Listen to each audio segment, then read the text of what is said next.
ఏం చేస్తానంటే ఆత్మ సంగములతో చెప్పే మాటే మనకు అవసరం. మనుషులు చెప్పే మాటలు కాదు, కానీ పరమాత్మని యొక్క బోధ మనకు చాలా అవసరం. వాక్యము ద్వారా ఆయన దర్శనమిచ్చేవాడు. ఆ వాక్యములో ఉన్నటువంటి ఆహారము మనము తినడం ద్వారా ఆత్మ బలపడుతుంది. అందుకనే దేవుడు ఇంత అద్భుతమైనటువంటి పుస్తకాన్ని ఒక దివ్య గ్రంథంగా మనకు ఇచ్చాడు. అది సరిపోవట్లేదు కాబట్టి ఆదివారం ఆరాధనకు వస్తే నేను మాట్లాడతాను అని చెప్పి సంఘంతో మాట్లాడాడు. అంచేతే 6 దినాలు మీవి, 7వ దినము నాది. కాబట్టి సిద్ధపడి వచ్చినటువంటి మీకు హృదయపూర్వక వందనాలు. ఈరోజు చాలా ప్రత్యేకమైనటువంటి అనౌన్స్మెంట్లు చేసుకునే దినం. అంతేకాదు ఒక క్రిస్మస్లో ఉన్నటువంటి అంతరార్థము మనము వినబోతూ ఉన్నాం. ఇది 2 మాసాల పండగ కాదు, 6 మాసాలు చేసుకున్నా ఆయన యొక్క చరిత్ర తరగదండి. అంచేతే పుట్టినరోజు అనేటువంటిది ఆయన చెప్పలేదు బైబిల్ గ్రంథంలో. అది మాత్రం నేను ఖచ్చితంగా చెప్పగలను. ఆయన పుట్టినరోజే కనుక మనకు లిఖితపూర్వకంగా వ్రాసి ఇచ్చినట్లయితే, లేకపోతే ఆత్మదేవుడే కనుక ప్రబోధించినట్లయితే ఎంతండి రాసేద్దుడు, ఎవరొకరు రాసేద్దురు అంతే. కానీ ఆ యొక్క మర్మాన్ని మర్మంగానే ఉంచారు. అంచేత పోయిన వారం మనం కొంత నేర్చుకున్నాం, ఈ వారం కొంత నేర్చుకోవటానికి ప్రయత్నం చేద్దాం. దేవునికి స్తోత్రం, హల్లెలూయా. మనం చదువుకున్నటువంటి కీర్తనలో ఒక అద్భుతమైనటువంటి మాట కనబడుతూ ఉంది. లాస్ట్ వచనం చదవండి. యెహోవా నా పక్షమున కార్యము సఫలము చేసే. దేవా నీ కృప నిరంతరము ఉండును, నీ చేతి కార్యములను విడిచిపెట్టకు. ఇప్పుడు నేను మీకు ప్రశ్న వేస్తాను. ఈవేళ అన్నీ కూడా ప్రశ్నలే. మీరే నాకు సమాధానము చెప్పాలి. ఇప్పుడు ఈ యొక్క భక్తుడు ఏమంటున్నాడంటే, నీ చేతి కార్యములను విడిచిపెట్టొద్దు అని ప్రార్థన చేస్తున్నాడు. భూమండలం మీద ఉన్నటువంటి నీ చేతి కార్యాలు ఏ అయితే ఉన్నాయో నీవు విడిచిపెట్టొద్దు అని చెప్పి ప్రార్థన చేస్తూ ఉన్నాడు, రిక్వెస్ట్ చేస్తున్నాడు. ఎవరికి? అదృశ్యుడై ఉన్నటువంటి దేవునికి. అంటే సృష్టికర్త వారికి ఏం చేస్తున్నాడంటే రిక్వెస్ట్ చేస్తూ ఉన్నాడు. నీ చేతి పనులు ఏ అయితే ఉన్నాయో ఆ చేతి పనులను నువ్వు విడిచిపెట్టొద్దు. ఒకవేళ ఆయనే కనుక విడిచిపెడితే, మనం శుభ్రంగా ఇల్లు కట్టుకున్నాం, కొన్ని లక్షల రూపాయలు పెట్టి ఆ ఇంటిని అట్టాగే మనం విడిచిపెట్టేసామనుకో, మనం దాంట్లో నివాసం చేయకుండా, దాన్ని ఏమాత్రము కూడా పరిశుభ్రం చేయకుండా, దాన్ని జోలికి రాకుండా అలాగే వదిలేసేమనుకో, ఏమవుతుంది? పాడైపోతుంది. కాబట్టి ఈ యొక్క భక్తుడు ఏమంటున్నాడంటే, నీ చేతి పనులను విడిచిపెట్టుకు. ఇప్పుడు చేతి పనులు అంటే దేవుడు ఎవరిని చేశాడు? మనుషుల్ని చేశాడు. మాటతో సమస్తాన్ని చేసి ఆయన చేతులు నన్ను నిర్మించును అంటాడు భక్తుడు. కాబట్టి చేతి పనులు ఎవరు? మానవులు. అంటే నువ్వు మానవాళ్ళని విడిచిపెట్టొద్దు అని చెప్పి ఏమంటున్నాడో తెలుసా? మాట్లాడుతున్నాడండి మహనీయుడు. నువ్వు చేసినటువంటి మానవాళ్ళని నువ్వు మర్చిపోవద్దు. ఆది మానవులై ఉన్నటువంటి ఆదాము అవ్వల ద్వారా ఈ యొక్క ప్రపంచ వ్యాప్తంగా ఉన్నటువంటి ప్రతి ఒక్కరూ నీ బిడ్డలే, నీ పిల్లలే నాయనా. ఎవరిని కూడా నువ్వు విడిచిపెట్టొద్దు. నీ చేతి కార్యములు నువ్వు విడిచిపెట్టొద్దు. దేవునికి స్తోత్రం. ఎంత గొప్పగా అర్థమవుతుంది కదా. నీ చేతి కార్యములు నీ విడిచిపెట్టొద్దు అని చెప్పి 6వ వచనంలోనికి వెళ్దాం. చూడండి. యెహోవా మహోన్నతుడై ఉన్నను, ఆయన దీనులను లక్ష్యపెట్టును, ఆయన దూరము నుండి గర్విష్ఠులను బాగుగా ఎరుగును. ఆయన ఎవరు? ఆయనతో మనకు చాలా పని ఉంది, మనతో ఆయనకి పని లేదు. వాళ్ళు ఏదో రకంగా ఏడుస్తారులే, ఏదో రకంగా బ్రతుకుతారులే, ఏదో రకంగా వాళ్ళు జీవిస్తారులే. వాళ్ళ బ్రతుకు వాళ్ళు బ్రతుకుతారు. నిజంగా ఆ ప్రేమే తల్లిదండ్రుల యొక్క ప్రేమ, ఆయన ప్రేమే తల్లిదండ్రుల యొక్క ప్రేమ. ఆయన ప్రేమ శాశ్వతమైనటువంటిది. ఏం చేతనంటే యేసుక్రీస్తు ప్రభుల వారితో సమీపాన ఉండి ఆయన యొక్క రొమ్మున ఆనుకుని ఉన్నటువంటి యోహాను గారు దైవత్వం గురించి చెప్తాడు. యేసుక్రీస్తు ప్రభు వారిని, ఆయనలో దైవత్వము గురించి, ఆయనలో ప్రేమతత్వము గురించి యోహాను గారు రాసినటువంటి సువార్తే కావచ్చు, పత్రికలే కావచ్చు, ప్రకటన గ్రంథమే కావచ్చు, అబ్బబ్బా ఎన్నెన్ని మర్మాలను ఆయన తెలియపరిచాడు. అర్థమైందా? తెలియపరిచాడు. ఆ తెలియపరిచిన విషయం ఏమిటి అంటే, ఆయన యోహాను సువార్త 1వ అధ్యాయం 1వ వచనం చదువుతూ ఉన్నప్పుడు, ఆదియందు వాక్యము ఉన్నది, వాక్యము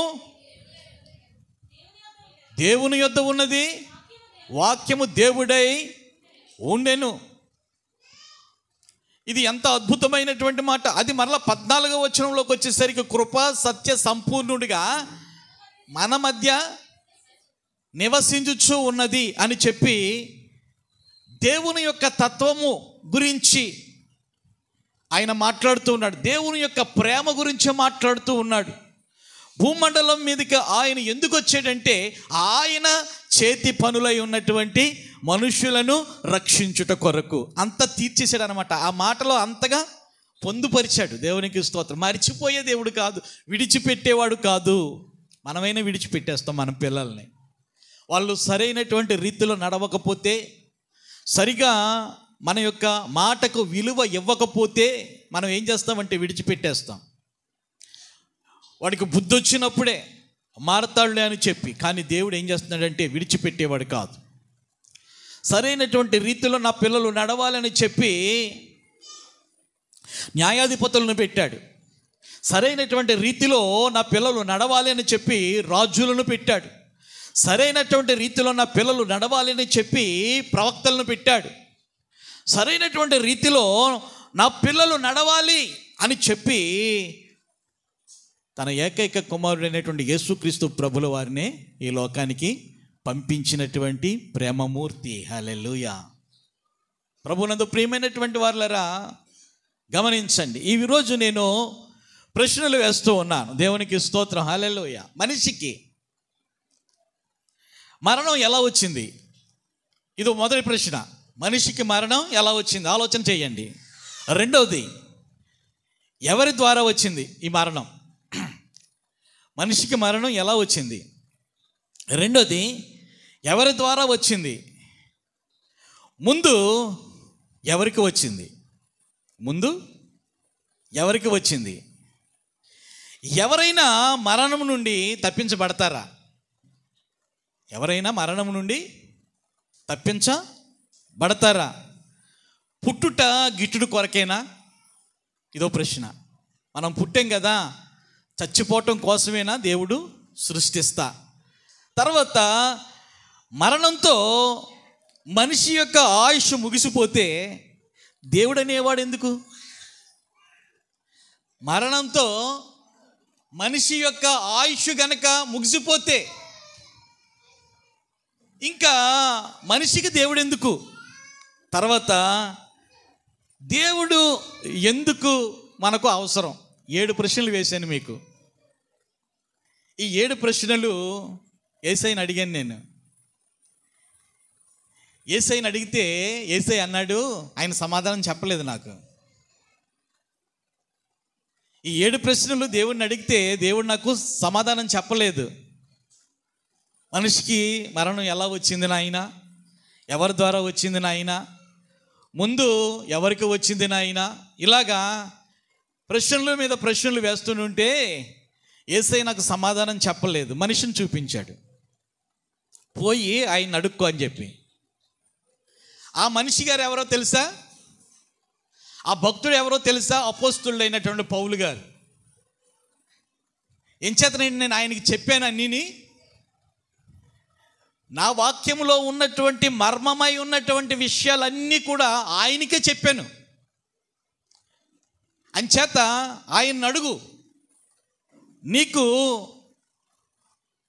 ఏ ప్రశ్న అడిగినా ఆయన సమాధానం చెప్తాడు అని చెప్పి యేసయ్య నాకు చెప్పాడు. వెంటనే ఆయన వదిలేసాను. పౌలు గారి దగ్గరికి వచ్చాను. అయ్యా, నేను ఇలాగ అడిగాను, నాకు డౌట్గా ఉన్నాయన్నీ కూడాను రాసేసుకోవాలని. ఆ ప్రశ్నలు నేను రాసుకుని ఆయన అడిగితే మిమ్మల్ని అడగమన్నాడయ్యా అని చెప్పేసి, ఇప్పుడు నీకు సమాధానం చెప్పడానికి నాకు ఖాళీ లేదు. ఏమన్నాడంటే పౌలు గారు, ఇప్పుడు నీకు సమాధానం చెప్పడానికి నాకు ఖాళీ లేదు, నేను దేవుని యొక్క పనిలో ఉన్నాను, ఇంకా అక్కడ నేను విద్య నేర్చుకుంటున్నాను, కాబట్టి నీకు నేను లెసన్ చెప్పను. నేను పత్రికలు రాశాను. నేనేం చేశాను? పత్రికలు రాశాను. ఆ పత్రికలలో మరి హెబ్రీలు రాసినటువంటి పత్రిక ఉంటుంది, 2వ అధ్యాయం ఉంటుంది. 14వ అధ్యాయం నుంచి 14వ వచనం దగ్గర నుంచి 18 వచనాలు ఉంటాయి. అక్కడ వరకు చదువుకుని నువ్వు నేర్చుకో అన్నాడు. నువ్వు నేర్చుకో అన్నాడు. అంతే, అంతర్ధానం అయిపోయాడు ఆయన. ఎందుకనంటే మీకు అర్థమయ్యేటట్లుగా చెప్తున్నాను. దేవునికి స్తోత్రం, హల్లెలూయా. మనిషికి ప్రశ్న వస్తేనే దేవుని యొక్క సన్నిధిలో నుండి జవాబు వస్తుంది. ఈ ప్రశ్నలు రానంత వరకు కూడా మనం చేస్తున్నది అమాయకపు భక్తి అవుతుంది.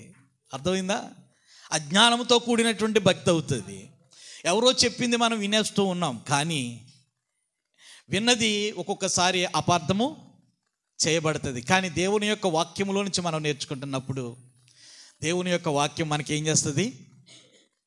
సద్విషయాలు నేర్పిస్తుంది. హల్లెలూయా.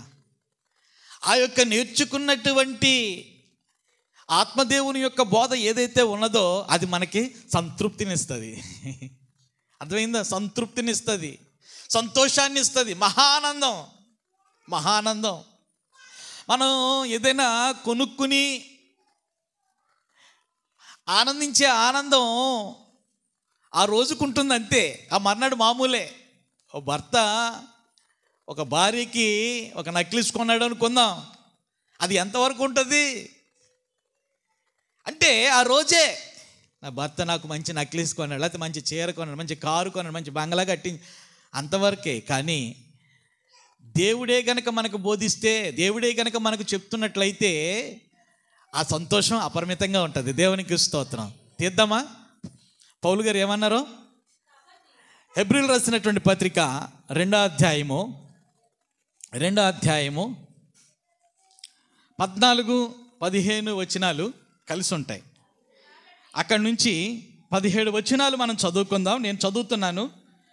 కాబట్టి ఆ పిల్లలు రక్తమాంసములు గలవారైనందున ఆ ప్రకారమే మరణము యొక్క బలము గలవానిని, అనగా అపవాదిని మరణము ద్వారా నశింపచేయుటకును, జీవితకాలమంతయు మరణ భయము చేత దాస్యమునకు లోబడ్డ వారిని విడిపించుటకును ఆయన కూడా రక్తమాంసములలో పాలివాడాయను. ఎలయనగా ఆయన ఎంత మాత్రమును దేవదూతల స్వభావమును ధరించుకోక అబ్రహాము సంతాన స్వభావమును ధరించుకుని ఉన్నాడు.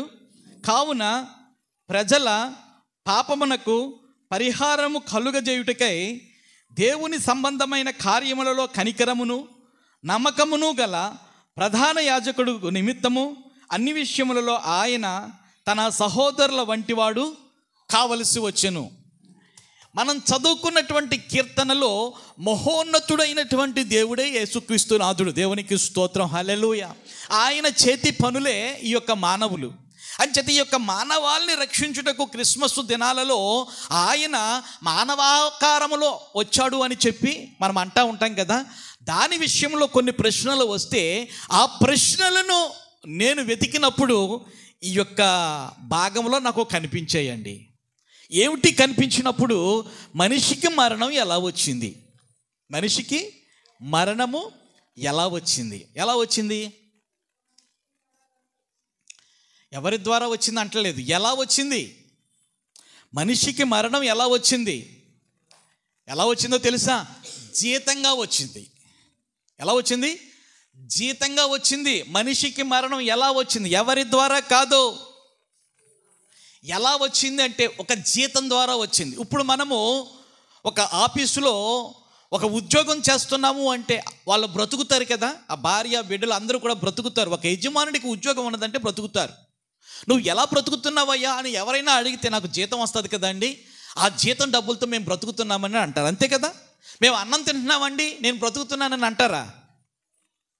నో, అలాగనరు, అలా చెప్పరు. అది తింగర సమాధానం. ఇంతమంది మీరు బ్రతుకుతున్నారు, ఎలా బ్రతుకుతున్నారయ్యా అంటే నేను ఆఫీస్కి వెళ్తానండి, నాకు ఒక 25,000 30,000 వస్తాయండి, దాంట్లోనే నా పిల్లలకు స్కూల్ ఫీజులు కట్టుకోవటం, తర్వాత గ్యాస్ అయిపోతే గ్యాస్ కొనుక్కోవటం, ఇలాగన్నమాట. దాని ద్వారానే బ్రతుకుతున్నామండి. అన్నీ బ్రతకగా ఇంకా కొన్ని డబ్బులు ఉంటే ఈ బ్యాంకులో వేసుకుంటున్నామండి, ఇలాగన్నమాట. కొంతమంది అయితే ఎంత సంపాదించినప్పటికీ కూడా చిల్లున్న సంచిలో వేసుకున్నట్టు అయిపోతుందండి, ఏమీ లేదు, మిగులు లేదు అని అంటారు. ఇప్పుడు మనిషికి మరణం ఎలా వచ్చిందంటే ఒక జీతం. ఏంటండి? జీతం. ఇప్పుడు ఈ యొక్క జీతం ఇప్పుడు 30 దినాలు ఆఫీసులో పనిచేస్తున్నారంటే ఆ జీతం ఎవరిస్తారు?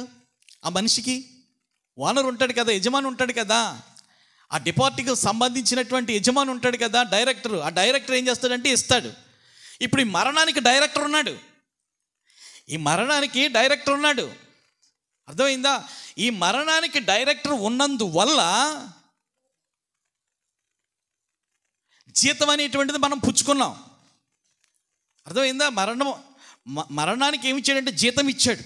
ఈ యొక్క జీతము ఎవరిచ్చారు అని అన్నప్పుడు ఎవరిచ్చారంటారు? ఈ యొక్క జీతము చెప్పాలి. ఈ యొక్క జీతము మనకు ఎవరిచ్చారు? పోనీ ఎందుకు ఇచ్చారు? ఈ జీతము మనకి ఒక ఆయన ఇచ్చాడు. ఆ జీతము ద్వారా మనం ఏమవుతున్నాం? మరణం అవుతున్నాం. అసలు ఎందుకు ఇచ్చాడు అంటే పాపము వలన వచ్చు జీతము మరణం. బాగా అర్థం చేసుకోండి. పాపము వలన వచ్చు జీతము మరణం. పాపము ఎవరు ఇచ్చారు? ఇప్పుడు మనకి పాపము చెయ్యమని ఎవరు చెప్పారు? మనకి తప్పు చేయమని ఎవరు చెప్పారు? మనకి అబద్ధం చెప్పమని ఎవరు చెప్పారు? మనకి వాడిని పొడిచి చంపే అని చెప్పి ఎవరు మనకు ప్రేరేపణ కలగజేస్తూ ఉన్నారు?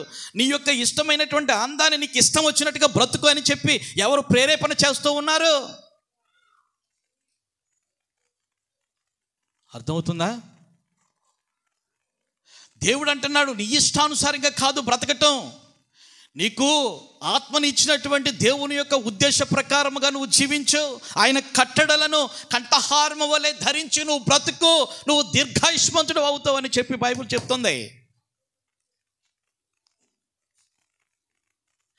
ఆయన ఆజ్ఞలను తీసివేసి తుచ్చమైనటువంటి పాపపు ఆలోచనలు పెట్టి వాడు ఇష్టానుసారముగా లోకములో ఉన్నటువంటి ఆశలన్నీ కూడా గుప్పెడు మనసు కలిగినటువంటి గుండెకాయలు నింపేసి పాపము నువ్వు చెయ్యి నీకు నేను జీతం ఇస్తానని చెప్పి అపవాది అయినటువంటి సాతానుడు పురుకొల్పి ఏం చేస్తున్నాడు? మనిషికి మరణం తెచ్చిపెట్టాడు. ఇప్పుడు మరణం ఎలా వచ్చింది? ఎవరి ద్వారా వచ్చింది? ఎందుకు వచ్చింది? ఈ మరణం నుండి తప్పించడానికి ఎవరు వచ్చారు? ఇది దీంట్లో ఉన్నటువంటి ప్రశ్న, దీంట్లో ఉన్నటువంటి ఆన్సర్. మళ్ళీ చదువుతున్నాను చూడండి. కాబట్టి ఆ పిల్లలు రక్తమాంసములు గలవారైనందున ఆ ప్రకారమే మరణము యొక్క బలము గలవానిని అంటే పక్కన ఉంది మళ్ళా అంటే అపవాదిని. ఇప్పుడు చూడండి ఎంత క్లియర్గా పౌలు గారు రాశారో చూసారా? ఎంత క్లియర్గా పౌలు గారు ఎంత స్పష్టంగా నేను హెబ్రీ పత్రికలో రాశాను. అది నువ్వు చూడవయ్యా, అది అర్థం చేసుకోవయ్యా. ఎవరి ద్వారా వచ్చింది మరణం? చెప్పండి, ఎవరి ద్వారా వచ్చింది మరణం? అపవాది. అపవాది అంటే ఎవడు? ఆ పుట్టినోట్లో ఉంది సాతాను అని, అంతే. అపవాది అంటే ఎవడు? సాతాను. అసలు మరణించే వాళ్ళం కాదు మనం. దేవుడు మరణం లేకుండా ఎలాగైతే ఉన్నాడో, అలాగుననే దేవదూతలు ఎలాగైతే ఉన్నారో, అలాగుననే తేజవాసులు అందరూ కూడా ఎలాగైతే ఉన్నారో, అలాగుననే భూమండలం మీద తన యొక్క రూపంలో నిర్మించుకున్నటువంటి ఆది మానవుల ద్వారా పుట్టనై ఉన్నటువంటి సంతానం అంతా కూడా అంత మహిమ కలిగినటువంటి దానిగా, చావు లేనటువంటి పరిస్థితి భూలోకంలో స్థాపించాలని చెప్పి ఆయన హృదయంలో అనుకున్నటువంటి కోరిక. మనము చేతి పనులమై ఉన్నాము. దేవునికి స్తోత్రం. చేతి పనులుగా మనం ఉన్నాం, మనుషులం ఉన్నాం.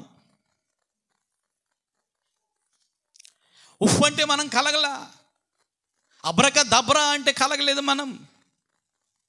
ఇది కలుగునుగాక అని చెప్పి దేవుడు మనకు ఆజ్ఞాపించలా. ఆయన ఇమేజినెస్, ఆయన రూపము ఆలోచన చేసుకున్నాడు. ఆయన రూపము నేను చేస్తూ ఉన్నటువంటి ఆ కళాఖండంలో ఉండాలని చెప్పి తలపోసాడు. ఆయన మట్టిని తీసుకొని తన యొక్క రూపంలో చెక్కుకున్నాడు. ఆయన ఎంత అద్భుతమైనటువంటి ప్రేమ, ఎంత అద్భుతమైనటువంటి శాశ్వత ప్రణాళిక. ఆయన ఆలోచన చేసి మనిషిని నిర్మిస్తే అపవాది ఏం తెచ్చిపెట్టింది? మరణం తెచ్చిపెట్టింది. ఇక్కడ మీకు ఒక ప్రశ్న వస్తుంది, జీవన్మరణాలు యెహోవా వశం కదా అని చెప్పి. ఎస్, సైతాను గడికి శక్తి ఉంది, నిర్మించే శక్తి ఉంది, కూలగొట్టే శక్తి ఉంది. అలాగునే దేవునికి కూడా నిర్మించే శక్తి ఉంది. సృష్టి స్థితి లయకారకుడు. దేవునికి స్తోత్రం. హల్లెలూయా. ఇప్పుడు ఈ పౌలు భక్తుడు ఇక్కడ రాసినటువంటి మాటను బట్టి మనం చూస్తూ ఉన్నప్పుడు, మరణము యొక్క బలము గలవానిని, మరణము యొక్క బలము గలవానిని అంటే సాతానును, అంటే సాతాను ఇక్కడికి ఆప్ చేద్దాం. దేవునికి స్తోత్రం. హల్లెలూయా. ఇప్పుడు ఏనుగుకి బలం ఉంటుంది. ఏనుగు చాలా పెద్దది కదా, ఏనుగుకి బలం ఉంటుంది, మనం వెళ్ళలేం. దాని యొక్క బలాన్ని ఎవరు అదుపులో ఉంచుతారు చెప్పండి? మావటివాడు. దేవునికి స్తోత్రం. అలా చెప్పాలి. ఎవరండి? మావటివాడు. దాని యొక్క బలము, దానికి బలము ఎంతున్నప్పటికీ కూడా దానిని కంట్రోల్ చేసే శక్తి ఎవరికి ఉందంటే మావటివాడికి ఉంది. ఆ మావటివాడు కూడా ఓడిపోతాడు ఒక్కొక్కసారి. దానికి పిచ్చెక్కితే. అర్థమైందా? దానికి ఏదైనా ఒక రకమైనటువంటి వ్యాధి గనక ఆ సంబరాల్లో కానీ, ఆ డ్రమ్స్ కొట్టుచున్నటువంటి వేళలో కానీ దానికి ఏదైనా కలగకూడనటువంటి బాధ కలిగిస్తే ఏమవుతుందో తెలుసా? ఇంకా వాళ్ళు వీళ్ళని చూడదు. అది ఎంతో బలమ కలిగినటువంటిదే. కానీ ఒక కంట్రోలర్ ఉంటాడు అక్కడ, మావటివాడు ఉంటాడు. చిన్న ఒక కర్రపూల లాంటిది ఏం చేస్తాడంటే గుచ్చి ఏం చేస్తాడండి, నడిపిస్తూ ఉంటాడు. ఓకే, బలము కలిగినటువంటి సింహము, దానికి కూడా బలమే. దానిని కూడా అదుపు చేసే శక్తి రింగ్ మాస్టర్కి ఉంటుంది సర్కస్లో. అర్థమైంది కదా? దాని యొక్క బలాన్ని కూడా అదుపు చేసి ఆడించి ప్రజల ద్వారా గొప్ప డబ్బులు సంపాదించే ఆ నైపుణ్యత ఆ రింగ్ మాస్టర్కి ఉంటుంది. ఇలాగ కొన్ని వాటి యొక్క బలాన్ని మానవులు ఏం చేస్తున్నారంటే నియంత్రణ చేస్తున్నారు. అర్థమైంది కదా?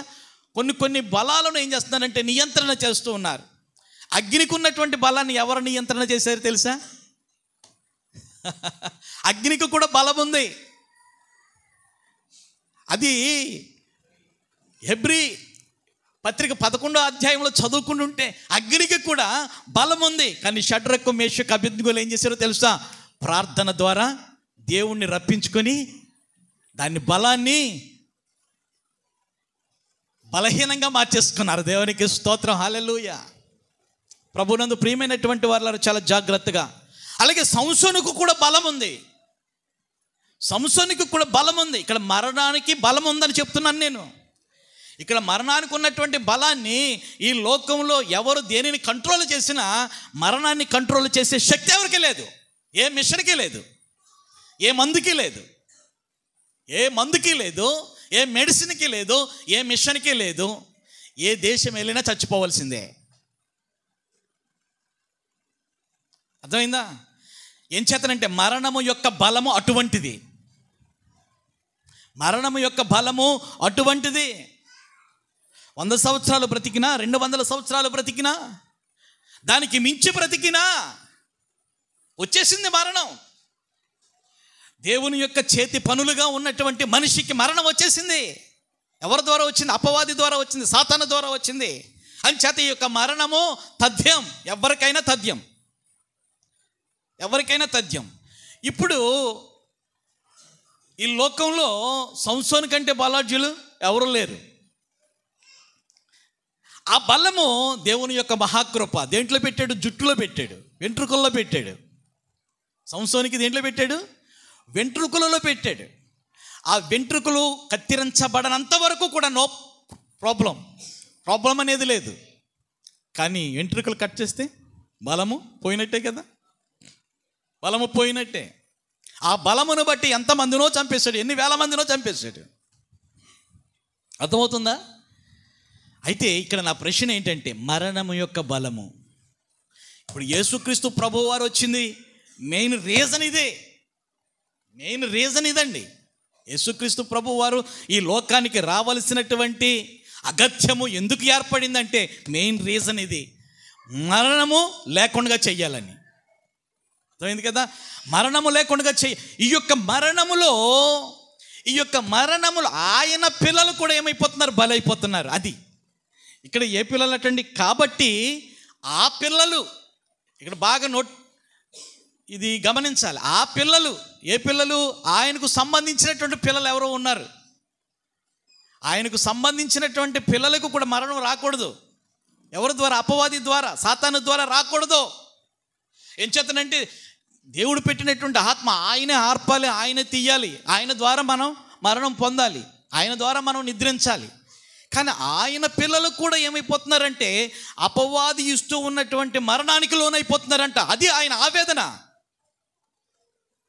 అర్థమవుతుంది? అది ఆయన ఆవేదన. లోకంలో అనేక మంది ఉంటారు, కానీ నేను ఏర్పాటు చేసుకున్నటువంటి ఒక వంశం ఉంది, ఒక గోత్రం ఉంది. ఆ గోత్రంలో ఉన్నటువంటి పిల్లలు నా పిల్లలు. ఆ పిల్లలు సమేతము కూడా ఏమైపోతున్నారు? వాళ్ళు ఆ మరణానికి లోబడి నాశనం అయిపోతున్నారు. ఇది ఎలాగ తప్పించబడతాది అని చెప్పి ఆలోచన చేస్తున్నటువంటి సమయంలో ఆయన కుమారుడిగా ఉన్నటువంటి యేసయ్య తన మీద వేసుకున్నాడు. హల్లెలూయా. చదువుతూ ఉన్నటువంటి సమయంలో అర్థమైపోతుంది ఈ మాట. ఒకసారి చూద్దాం. కాబట్టి ఆ పిల్లలు రక్తమాంసములు గలవారైనందున ఆ ప్రకారమే మరణము యొక్క బలము గలవానిని, అనగా అపవాదిని. అక్కడ వరకు చదువుకున్నాం కదా. అపవాది ఏం చేస్తున్నాడంటే మనల్ని చంపేస్తున్నాడు. అపవాది ద్వారా మరణం వస్తుంది.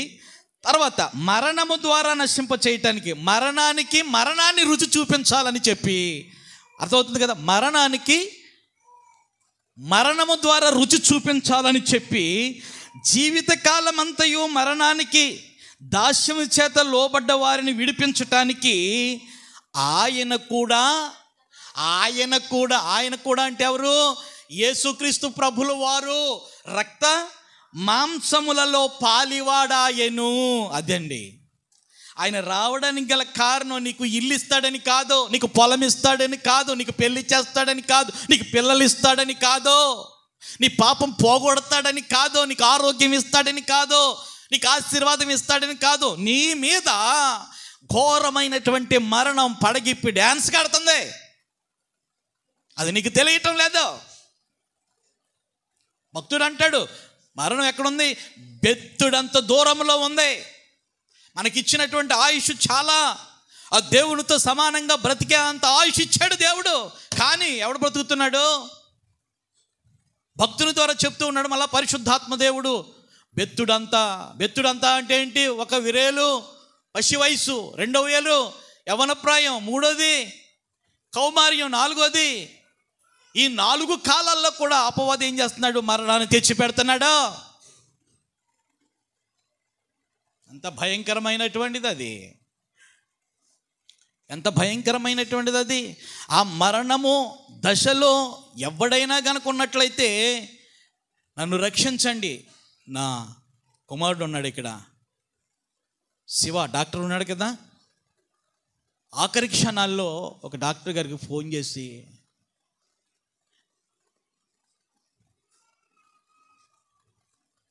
నా పరిస్థితి ఏమాత్రం కూడా బాగోలేదండి డాక్టర్ గారు, వచ్చి మీరు కాపాడండి కాపాడండి కాపాడండి అని చెప్పి ఆ ఫోన్లో ఏడ్చేసాడంట. డాక్టర్ గారు చెప్తున్నారు.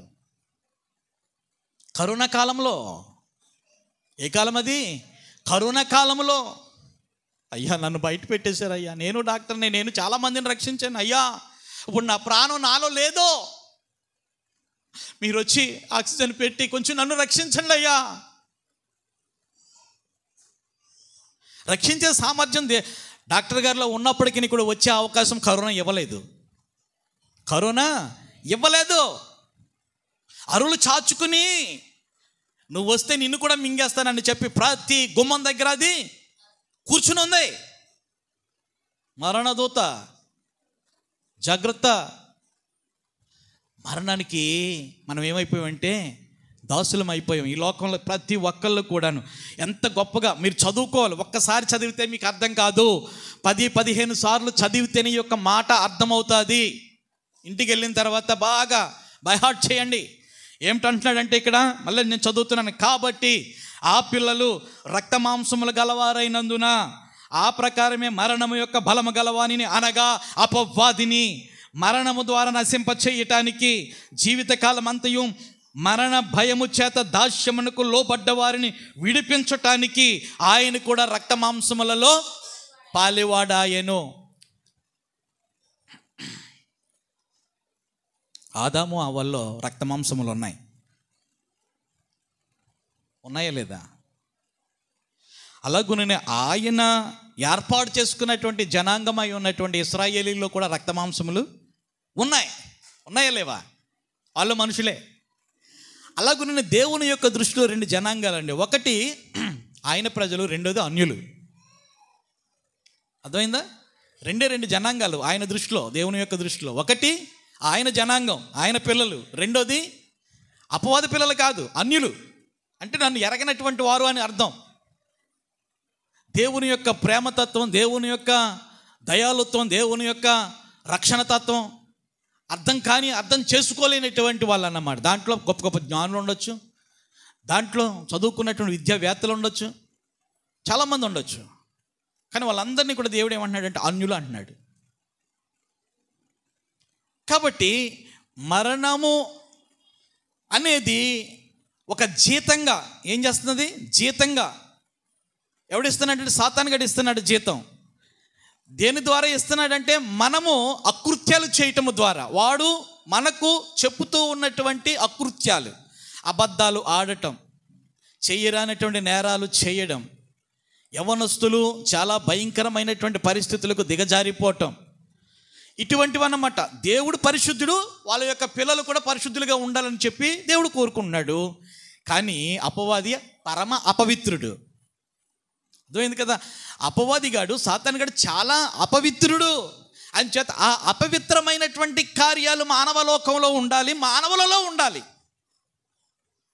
అంచేత వాళ్ళు చేస్తూ ఉన్నటువంటి విధి విధానాన్ని బట్టి నేను ఆ జీతం నేనే ఇవ్వాలి. ఆ జీతం ఏంటంటే మరణం. అర్థమైందా? పాపం వలన వచ్చే జీతము మరణం. మరలా పాపం అంటే ఏంటి? ఆజ్ఞాతిక్రమమే. ఆజ్ఞ ఎవరిది? దేవునిది. పాపం ఎవరిది? అపవాదిది. అర్థమవుతుంది కదా?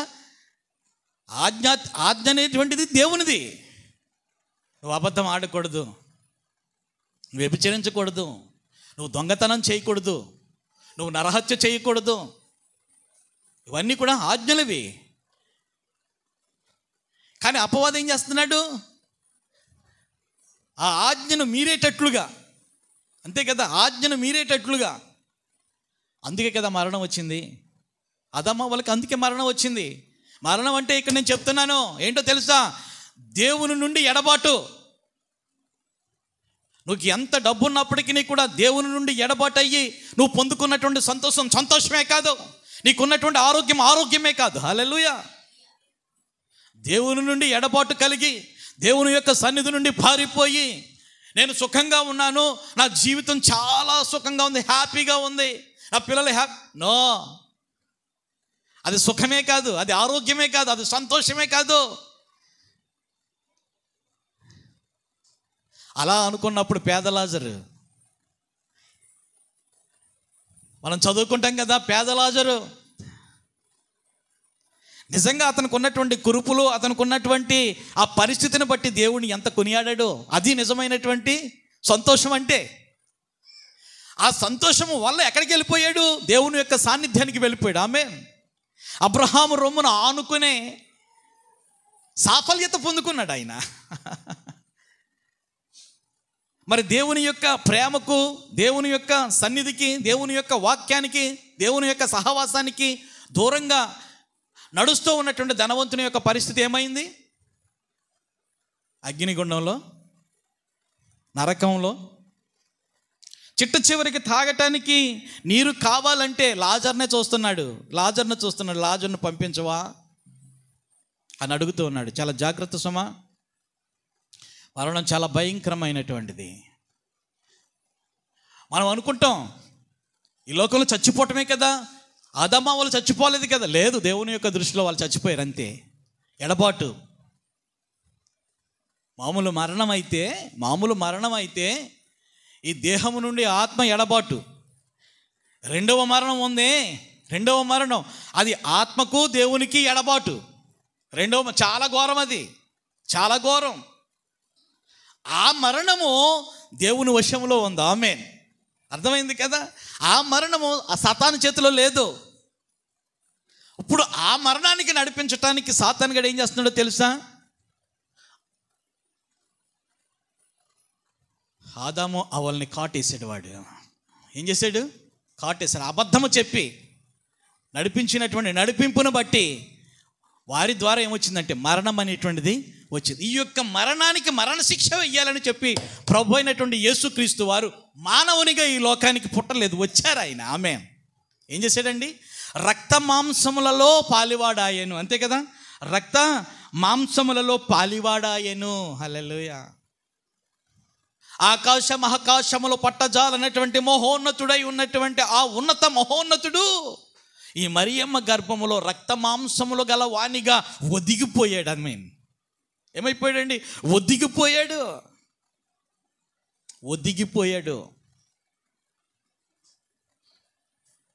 ప్రవక్తల్ని మరణం ఊరుకోలేదు. చాలా జాగ్రత్త సుమ. అయితే ఇక్కడ మనం చూస్తూ ఉన్నప్పుడు ఇంకా ఇంకా ఇంకా వెళ్దాం. 16వ వచనము.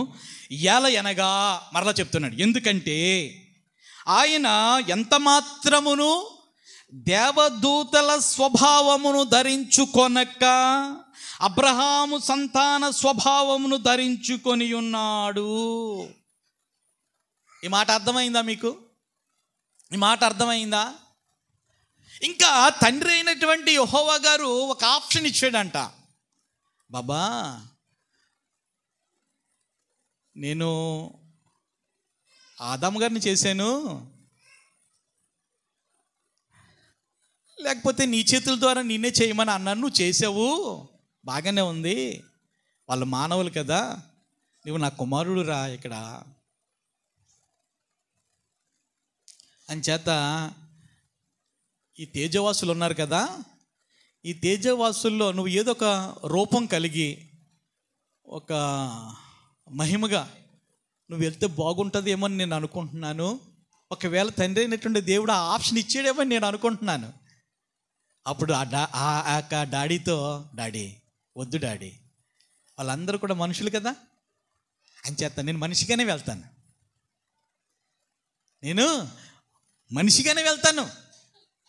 అర్థమైందా? నేను మనిషిగా మానవుడిగానే వెళ్తాను. వాళ్ళకి రక్త మాంసాలు ఉన్నాయి కదా, నన్ను కూడా నేను కూడా నువ్వు ఇట్స్ యువర్ పర్మిషన్. ఏ ప్రవక్తల ద్వారా నేను స్త్రీ సంతానముగా అలనాడు ఆ అపవాదై ఉన్నటువంటి సాతానికి వార్నింగ్ ఇచ్చేవా, ఇప్పుడు నెరవేరబోతుంది కదా, నేనేం చేస్తాను? ఆ కన్యక గర్భంలో నేను ఉదయిస్తాను. డాడీ సరేరా బాబు వెళ్ళిరా. ఎంత ఉన్నతమైనటువంటి ప్రేమ దేవునిది. ఇంత ప్రేమ, ఇంతగా ప్రేమించి లోకాన్ని ఇంతగా ప్రేమించే అంచతే ఈ యొక్క మర్మాన్ని లేకపోతే ఈ యొక్క ప్రత్యక్షతను చూచినటువంటి యోహాను గారు రాస్తారు 3వ అధ్యాయం 16వ వచనంలో, యోహాను సువార్తలో, దేవుడు లోకమును ఎంతో, ఇంకా దానికి చెప్పనసఖ్యము కానటువంటి ప్రేమ, అది ఎంతో కొలత లేదు, ప్రేమించెను. దేవుడు లోకమును ఎంతో ప్రేమించెను కాగా తన అద్వితీయ కుమారునిగా, ఆయన తన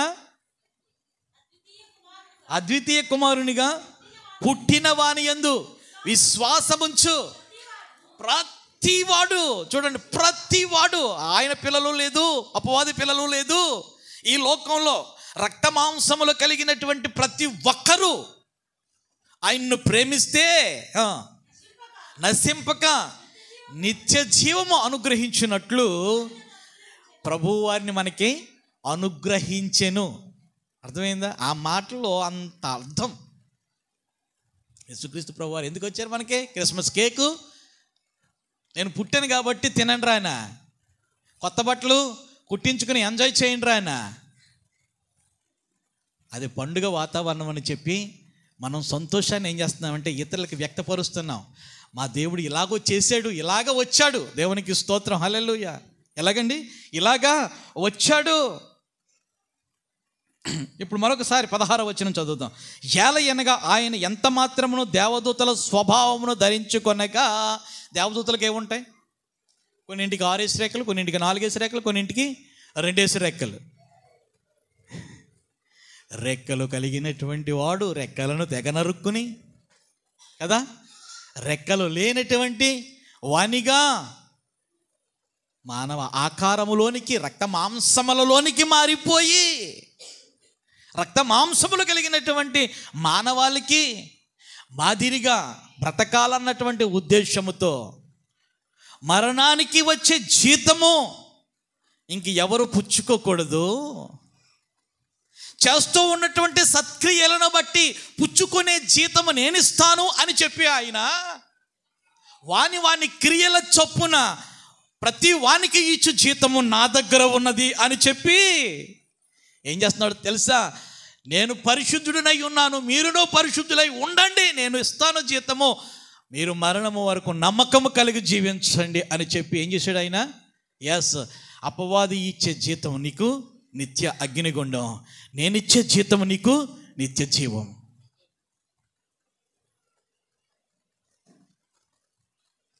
అయితే ఆ నిత్య జీవం ఇచ్చేవాడు ఏం చేశాడో తెలుసా? మరణము ద్వారా మరణానికి చుక్కలు చూపించాడు. ఆమేన్, హల్లెలూయా. యేసే కూడా రక్తమాంసంలో ఉన్నటువంటి వాడే కాబట్టి మరణం వచ్చింది. వచ్చిందా లేదా? వచ్చేసింది, మరణం వచ్చేసింది.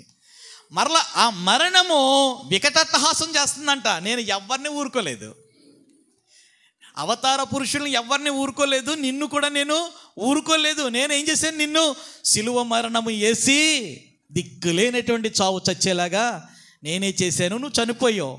Happy happy happy. 1 రోజు అయింది, 2 రోజులు అయింది, 3వ రోజు మరణము ఛాయ లేదు అక్కడ, మరణము ఛాయ లేదు అక్కడ.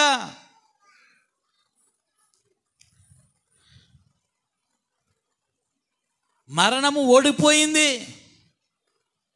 మరణాన్ని కలిగిస్తూ ఉన్నటువంటి ముళ్ళు ఏదైతే ఉన్నదో ఆ ముళ్ళు విరిగిపోయింది. అడుగుతున్నాడు నా దేవుడు, ఓ మరణమా, ఎక్కడ కనిపించటం లేదు, నువ్వు రా చూసుకుందాం.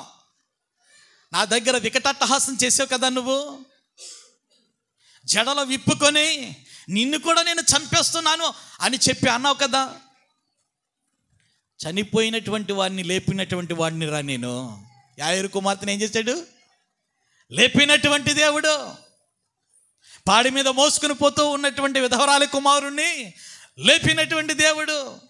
సమాధిలో ఉన్నటువంటి లాజరు దగ్గరికి 4వ దినాన వెళ్ళి రా బయటికని చెప్పి లేపినటువంటి దేవుడు. ఆయన లేవలేడా? మరి మరణానికి ఏముండాలి? ఆ మరణాన్ని శాసిస్తూ ఉన్నటువంటి అపవాదికి ఏమన్నా బుద్ధి ఉండాలా లేదా? అంత బుద్ధిహీనుడిగా మారిపోయాడు వాడు ఏమి చేస్తున్నాడో వాడికి తెలియటలా, పిచ్చెక్కిపోయింది అంతే. వెంటనే కేకేసాడు, ఓ మరణమర్రా, నీ ముళ్ళు ఎక్కడుంది, నీ ముళ్ళు ఎక్కడుంది? శరీరము తూట్లుగా పొడి చేసావు ఆ ముళ్ళు ద్వారా. ఇంకా అది కాదు ఇది కాదు అని చెప్పి ముళ్ళ కిరీటం పెట్టేసేసి ఆ ముళ్ళ ద్వారా విషం ఎక్కుతుంది మెదడులోకి కళ్ళల్లోకి అని చెప్పి నువ్వు అనుకున్నావు. ఇంకా డొక్కలో కూడా విషం ఎక్కాలని చెప్పేసి బల్లెంతో పొడిపించావు. ఏమైంది? నా శక్తి తెలుసు నీకు, మొయ్యి. ఇంకా నేను ఎలాగైతే లేచానో చనిపోయినటువంటి వాళ్ళందరినీ కూడా నా వాళ్ళను నేను లేపుకుంటాను. ఈ విధమైనటువంటి సంభాషణ బహుశా నా ప్రభువు ఆ మరణానికి హేతువుగా ఉన్నటువంటి సాతానుతో అని ఉంటాడని నా భావన. దేవునికి స్తోత్రం, హల్లెలూయా. అయితే ఇక్కడ యేసుక్రీస్తు ప్రభువు వారు రక్తమాంసములలో పాలివాడు అవ్వడానికి గల కారణం ఏమిటి అంటే, మళ్ళీ ఇంకోసారి చదువుతున్నాను. అబ్రహాము సంతాన స్వభావమును ధరించుకొని ఉన్నాడు. ఇది మనకు అర్థం అవ్వాలి. అబ్రహాము సంతాన స్వభావాన్ని ధరించుకున్నాడంటే ప్రభువు, అర్థమైందా? సంతాన స్వభావాన్ని ధరించుకున్నాడు. అబ్రహాము సంతాన స్వభావాన్ని ధరించుకున్నాడు కాబట్టే ఆయన రక్తమాంసములలో పాలివాడయ్యాడట. ఇప్పుడు అబ్రహాము సంతానం అంటే ఎవరు? ఇది కావాలి మనకి. అబ్రహాము సంతానం అని చెప్పి అన్నాడు అంటే వేరే సంతానం కూడా ఉండాలి కదా. అబ్రహాము సంతానం అంటే ఎవరు? ఇశ్రాయేలీలు, అంతే కదా. మరి ఇశ్రాయేలీలు అంటే ఎవరు? రోమీయులకు రాసినటువంటి పత్రిక, ఇది కూడా పౌలు గారే చెప్తున్నారు, 9వ అధ్యాయము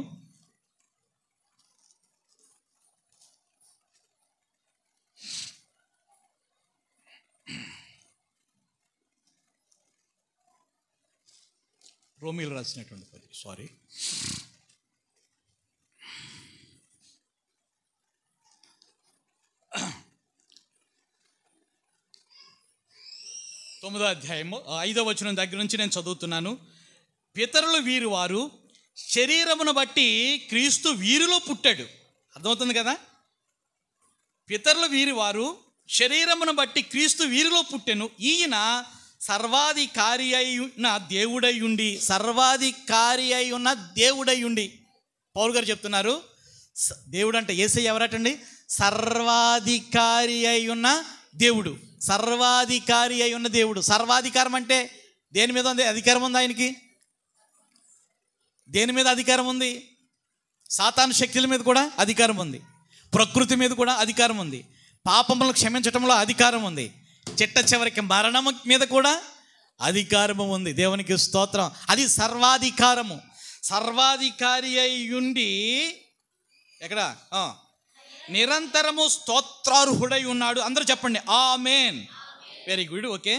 మరలా అయితే దేవుని మాట తప్పిపోయినట్టు కాదు, ఇశ్రాయేలు సంబంధులందరూ ఇశ్రాయేలీలు కారు. ఇలా చూడండి, ఇశ్రాయేలీలు అందరూ కూడా ఇశ్రాయేలీలు కాదు. ఏం చేతనండి? క్రైస్తవులందరూ క్రైస్తవులు కాదు. దీంట్లో నామకార్థ క్రైస్తవులు ఉంటారు. నామకార్థ క్రైస్తవుల్ని క్రైస్తవులుగా ఎంచడు పరిశుద్ధాత్మ దేవుడు. ఎవరైతే వాక్యాన్ని అర్థం చేసుకుని వాక్యంతో మమేకమై సంఘ సహవాసంలో ఎవరైతే నడిచి చనిపోయేంత వరకు కూడా విశ్వాసమును కాపాడుకుంటూ ఆయన యొక్క చరిత్రను ప్రచురిస్తారో వాళ్ళే నిజమైన దేవుని పిల్లలు, అంతే కదా. పేరుకు మాత్రం మనం క్రైస్తవులు సర్టిఫికెట్లో ఉండొచ్చు, లేకపోతే ఆధార్ కార్డులో ఉండవచ్చు, లేకపోతే ఇతరులు చెప్పుకునే విధంగా మనం క్రైస్తవులుగానే జీవించు. కానీ వాక్యపుట అర్థంలో మన యొక్క ఆంతర్యం ఎలాగుందో అది క్రైస్తవ్యం అంటే. దేవునికి స్తోత్రం, హల్లెలూయా. అర్థమవుతుందా? అదనమాట. ఇశ్రాయేలీలందరూ ఇశ్రాయేలీలు కారు. అబ్రహాము సంతానమైనంత మాత్రాన చూడండి, అబ్రహాము సంతానమైనంత మాత్రం చేత అందరూ పిల్లలు కారు. కానీ ఇస్సాకు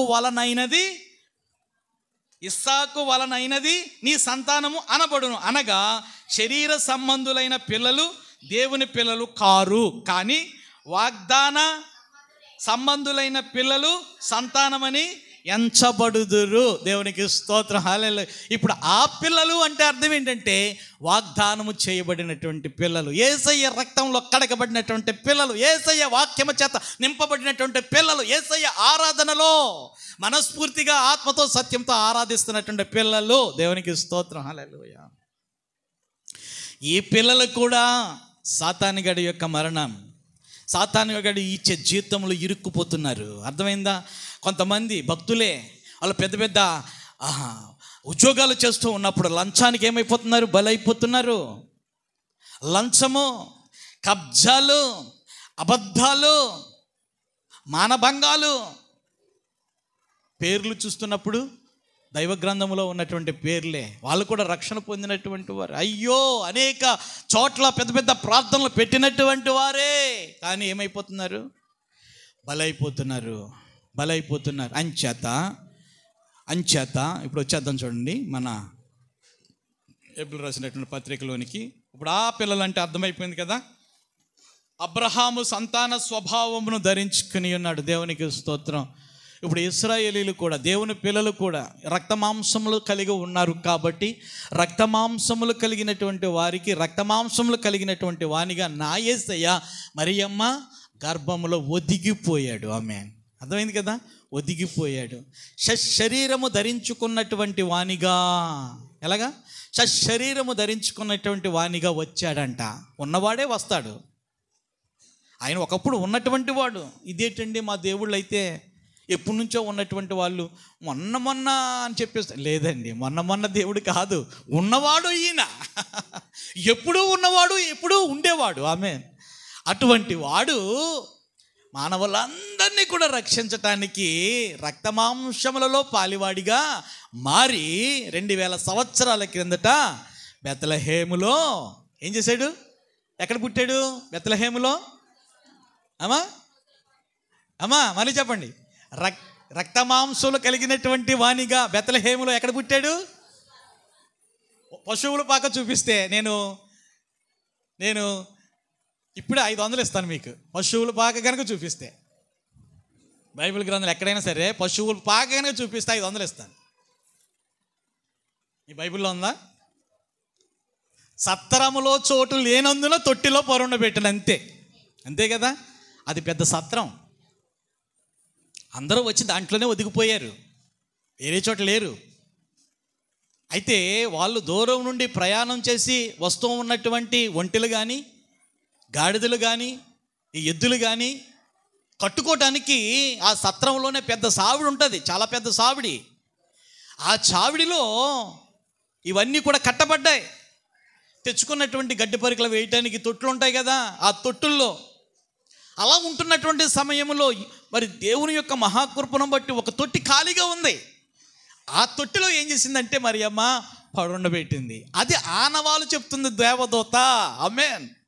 దేవదూత ఏం చెప్తుంది? గొర్రెల కాపర్లకి ఆనవాలు చెప్తుంది. కాబట్టి ప్రభునందు ప్రియమైనటువంటి వాళ్ళారా, ఈ దేవుడు మనల్ని రక్షించడానికి రక్షకుడిగా వచ్చినటువంటి యేసయ్య మరణానికి చుక్కలు చూపించే ఉద్దేశంతో, భయాన్ని కలిగించే ఉద్దేశంతో, నేను ఎలాగైతే లేచానో అలాగే నా పిల్లల్ని కూడా లేపుతాను, నువ్వేమి చేయలేవు, వాళ్ళందరూ కూడా నా స్వాధీనంలో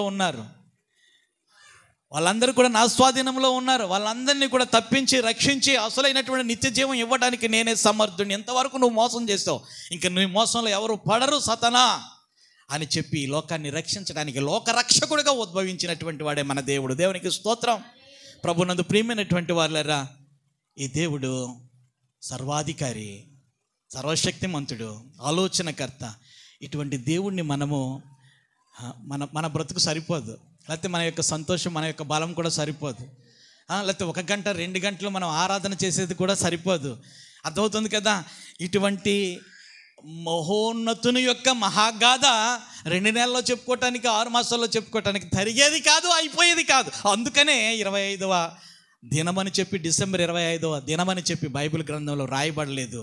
ప్రభునందు ప్రియమైనటువంటి ఈ యొక్క ప్రసంగాన్ని, లేకపోతే ఈ యొక్క వాక్యాన్ని వింటున్నటువంటి ప్రతి ఒక్కరూ కూడా గమనించండి.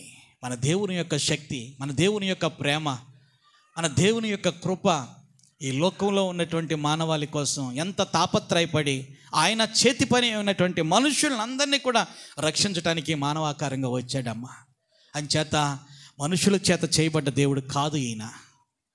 మనుషులలో ఒక మనిషి కాదు ఈయన, స్పెషల్. పాపాత్ములమైనటువంటి మనతో బ్రతుకుతున్నప్పటికీ కూడా పాపము అంటనటువంటి వానిగా యేసుక్రీస్తు ప్రభులు వారు పరిశుద్ధుడిగా జీవించి ఇటువంటి పరిశుద్ధ జీవితం కలిగినటువంటి వారు మానవ లోకంలో ఎవరు ఉండరు. ఆయనే శాంతినిచ్చేవాడు, ఆయనే రక్షణ ఇచ్చేవాడు. అందరూ కూడా నమ్మి ఆయన్ని వ్యక్తిగత రక్షకునిగా నీ హృదయంలో స్వీకరించి ఆయనకి స్థానం ఇచ్చావా, నీ బ్రతుకు మారిపోతుంది. నీకు ఆ నిత్య జీవంలో ఆయన యొక్క రాజ్యంలో ఆయన చెంత ఉండే మహద్భాగ్యం నీకు ఇస్తాడు. దేవుడు మిమ్మల్ని దీవించునుగాక. చిన్న ప్రార్థన చేస్తాను. పరిశుద్ధుడు అయిన దేవా నీకు వందనాలు. నీవు మహోన్నతుడు దేవా నీకు వందనాలు. మహాగణులతో తేజవాసులతో నిత్యము నా తండ్రి నైనా పూజలు అందుకుంటున్నటువంటి వాడు దేవా. మరి నా తండ్రి రక్తమాంసంలో పాలివాడిగా, మరి అబ్రహాము సంతానముగా నా తండ్రి నన్ను ఇస్సాకు వాగ్దానము చేయబడిన నా తండ్రి నైనా ఇస్సాకు సంతానములో నుంచి నా తండ్రి నైనా ప్రభువ వచ్చినటువంటి వారు దేవా నీకు వందనాలు చెల్లిస్తున్నాను. అలాగే ప్రభు నీ యొక్క బిడ్డలుగా మమ్మల్ని నీ యొక్క రక్తంలో కడుక్కొని నీ యొక్క సంఘములు నీ వాక్యము చేత నా తండ్రి నైనా ఉదక స్నానము నా తండ్రి నైనా చేయించి మమ్మల్ని బ్రతికించుకుంటున్నారు. నీ యొక్క సాక్షులుగా నా తండ్రి వాడుకుంటున్నారు. నీ రాజ్యం వచ్చేంత వరకు కూడా నా తండ్రి నైనా విశ్వాసంలో నడిపించమని, బిడ్డలను దీవించమని యేసయ్య నామములో కోరి ప్రార్థన చేస్తున్నాను పరమ తండ్రి. ఆమేన్.